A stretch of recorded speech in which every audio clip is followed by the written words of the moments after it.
What's up, everybody? It's your boy Wes Grant. You're watching Suburban Nerd, and guess what? I'm back. Yes, I know it's been a long time. I have not done one of these opening from the weekend videos in a long time, but I said I was gonna try and get back on it because, like I said, the job I've been working, been doing like 12 to 14-hour days, and I'm just trying to get back to giving you guys what you watched me for, and that's Daily Nerd News. So, y'all know what we're going to be talking about. We're going to be talking about the weekend box office. We're going to be talking about how Han Solo ain't doing so great. We're going to be talking about Silver and Black maybe gone for good, or maybe not. We're going to be talking about the new Wreck-It Ralph trailer and new poster. Tom Cruise hurting himself. The Wonder Woman, when is it going to take place? And also The Crow, once more, might be on the shelf or the chopping block or whatever. So, let me start off, like I said, with the weekend box office. In first place comes Solo, a Star Wars story, but I like to call it Han Solo or Star Wars Solo. Well, either way, like I said, that movie did not do good.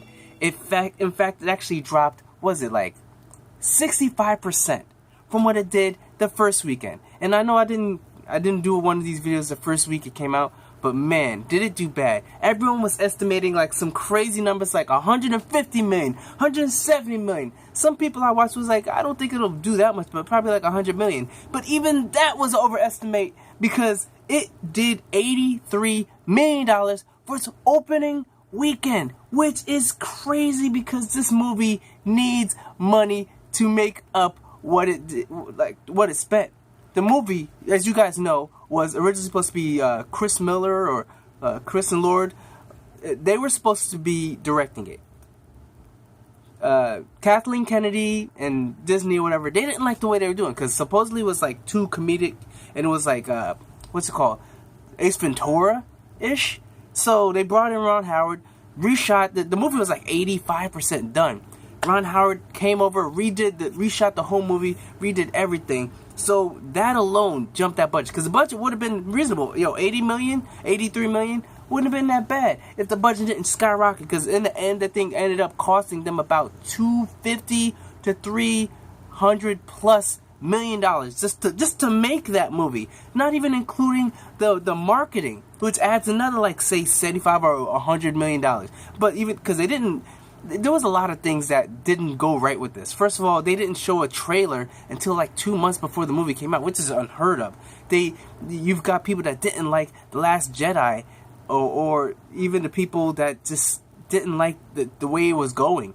But that movie, it made only domestically, so far in the second week, it's made 148. But this week it made $29.3 million. And I know I just went on a rant for a little bit, but I'm going to just go real through this and bring it right back to this because I just want to get you guys the weekend box office and then come back to this topic because it's really important. So $29.3 million for Han Solo movie in the second week. 65% drop off. You got Deadpool 2 coming in at $23.3 million, which is great because overall domestically it's made $254 million. And I watched it. It was a great movie. I want to see it again.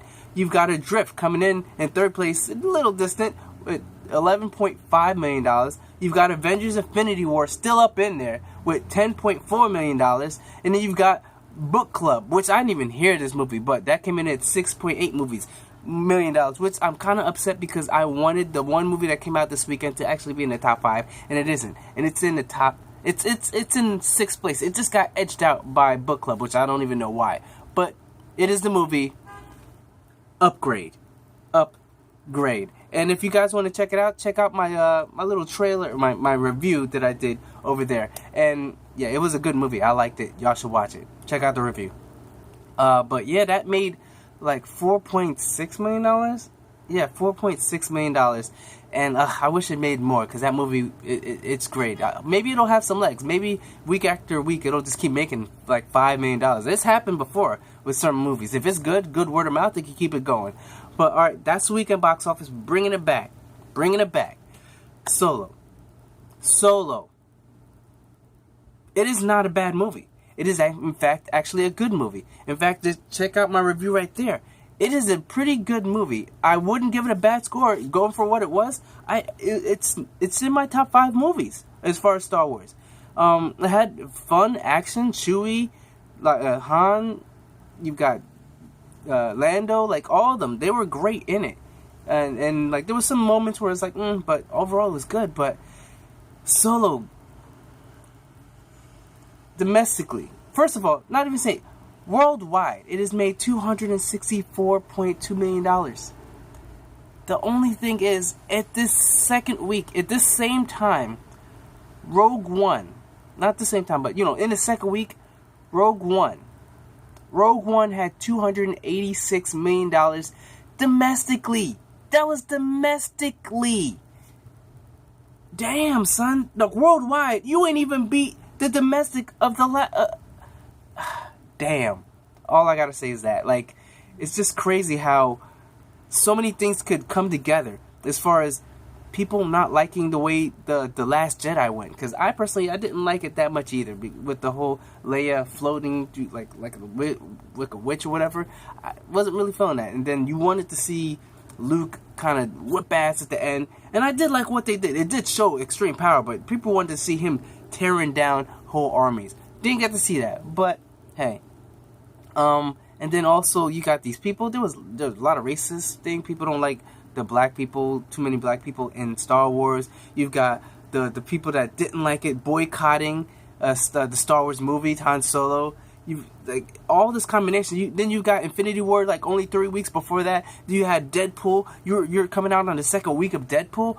All this combination just made it so no one's watching. Everyone's spending their money to see like movies like Upgrade, movies like Deadpool 2, Infinity War still. Yo, I don't even know. Supposedly the Black Panther movie's still out in some states. So that could still be taken away. So I don't know. Solo, like, it's a good movie, but there's just too many things that are keeping people away. And maybe the talk of all the controversy of Ron Howard being pulled in, maybe that had a little something to do with it. But hey, we'll see. That's my end. I'm gonna stop talking about that. But the other thing, as far as box office, Infinity Wars might be hitting that $2 billion hot club, man. I'm just saying. It looks like it might be hitting that. It's a little bit. It's how far? Let me check real quick. How close is Infinity Wars to this? Okay, Infinity Wars right now. Infinity Wars. All right, let's see. Let me click on this. Infinity Wars right now is at. Ooh, they're close. They're at 1,966,000,000. 1,300,000, whatever, blah, blah. But, oh man, it would still need. It could do it. It could still do it. It's gonna come close. It's gonna come close. I don't know if it's gonna beat out the top ranking, like what's the one that has to beat the Force Awakens. I don't know if it's gonna beat Force Awakens, but it should reach that 2 billion club. But we'll see about that. Alright, next we got Silver and Black is put on the back burners for now. The news came out this past Friday. Sony pulled Silver and Black from release schedule, but it ain't dead. It ain't dead, y'all. Studio and director Gina Prince Bythewood. She's also the director of the pilot for the Cloak and Dagger coming on what's called Freeform. It's going to be coming out on that, but basically she's saying that they want to get it right. Right now, they don't want to rush and do this schedule and try and start, recording or directing before the schedule's done. Because like that happened in Iron Man, and that worked out. But Iron Man 2, they were getting the script as they were recording, and that didn't work out too well in Iron Man 2. But from what I'm seeing, it's a good idea because first of all, no one really wanted a Silver and Black. No one's asking for Silver and Black. The one thing about Sony is once they get one good success, they start trying to run by and just get all these little like extensions of this universe. Like that's what made Amazing Spider-Man 2 fail. Like you had that success with Amazing Spider-Man. All of a sudden you want to have your Sinister Six. You want to have your spin-offs and all these things without Spider-Man. Like yo, slow down. Like you guys take your time, plan it out, and go forward. If things work out the way you expect them, go forward with your plans. Don't just be reactionary like, Warner Brothers. know what I'm saying? So just slow down, but I think that's what they're doing. Because I think they want to see first how Venom comes out. Once Venom comes out, then maybe go forward with the Silver and Black. Which, if you guys don't know, that's Silver Sable and Black Cat. That they're team up together. So I don't know how that is. I've never read the comics, so I don't know how it would look or how it would be. But hey, if it's a movie about a bunch of sexy women in some tight clothing fighting crime, hey, I'm down for it. I am definitely down for it. Count me in.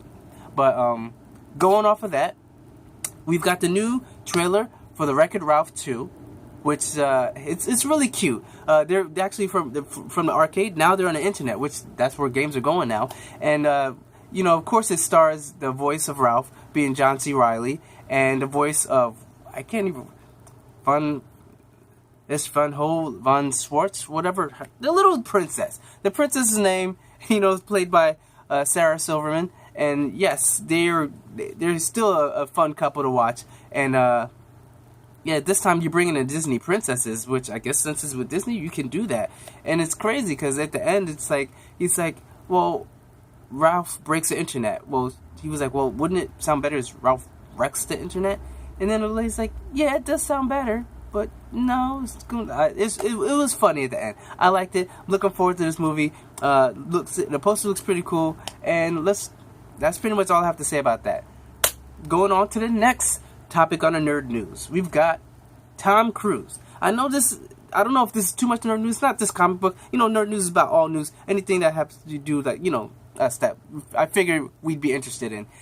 But Tom Cruise, you know, he does this Mission Impossible movies. We love these Mission Impossible movies. They keep getting better and better. He keeps upping the ante. And I called it. I called it that the only thing that I think he could do that would top it is for him to jump from that atmosphere. I don't know what video I said it in, but I knew that that's the only way he's going to be doing it, which they call it the Halo jump, and that's what he's doing. He's jumping from like such a high altitude, it's such a small window that he's going to need a mask in order to do this jump.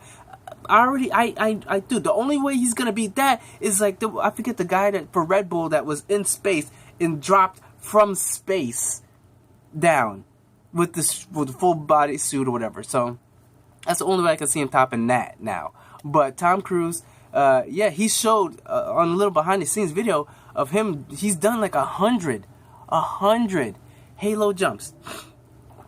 Tom Cruise, he the man. I'm sorry, as crazy as he might be, he does his stunts just like Jackie Chan, and we all respect Jackie Chan, so we better respect the Tom Cruise. And yo, if you guys didn't know, he's coming back out with the Hot Shots. Hold on. Let me see real quick.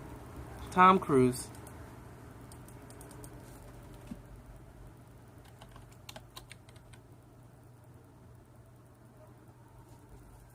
Tom Cruise movies. Top Gun. That's what it is. Top Gun 2.